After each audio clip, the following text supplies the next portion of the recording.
Right. So, in contemporary Singapore society, what would you say is the issue with sex in Islam?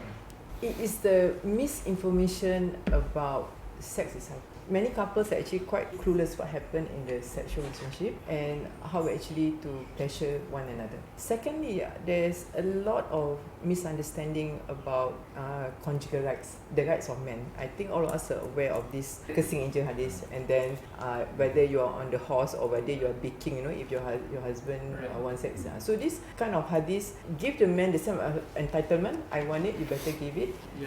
But sex is not something that you can force. Yeah, so I also tell the husband, if you force a wife, actually you get but you don't get. Actually, the husband told me that. So men change themselves when they see the sex as just fulfilling their animalistic need, whereas there is a emotional, a social connection. That's why you look at this quotation from Imam Ghazali, that in the sexual intercourse between a husband and wife is but a little sign of the pleasure in the hereafter. So it looks at sex as a connection that you can, at the end of the day, mashallah, appreciate your husband, your wife as a gift from Allah, and that the sexual pleasure is also a gift from Allah. So we haven't reached that level, and men actually really shortchange themselves. A wife just be angry, and a wife can give you sex but actually ignore you totally. This is called, they can be passive aggressive. I've seen this happening in MSS. Yeah. So that is my two concern, the misunderstanding on conjugal rights, which we write extensively. Yeah. Another bone that I had to pick with our community is with the taboo status of sex. Right. I think we're giving too much credit to the young people when we say that the young people are more open about sex. That is our perception. Yes. But actually that is not correct actually, because what they are open to is actually images of sex, jokes about sex, vulgarity about sex, obscenity.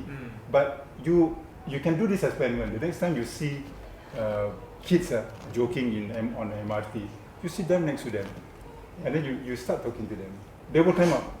Because she wants to tell the experience with you. I have colleagues who, when we had lunch, was one day, I want to order mee, and one of the girls said, "Oh, I like it wet." Then they all laugh, and then they say, "Don't, Miss Enun is here, okay?" Because we are there. So I said, if you want to talk about sex, bring it on. We can talk about this very sensibly and in a very psychosocial, educational way. Then keep quiet. Right. Yeah. So there's a lot of joke, and even in my counselling with teenagers, I don't think they are much more educated. Right. It's still I don't think they're even open about it actually. So the approach to sex is understandably immature and limited to. Yeah, it's just pornographic, and that's it.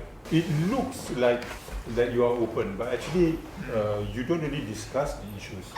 And what happens is you get a lot of misinformation.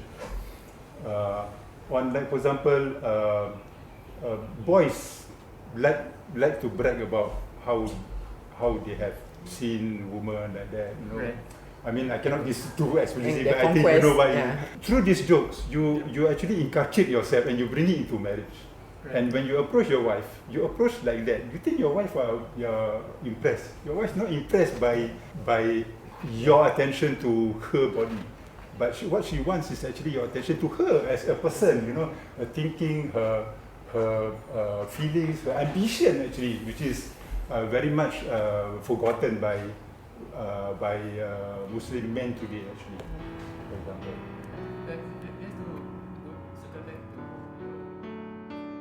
Click the link in our bio for the list of bookstores near you carrying our book Sex, Soul and Islam.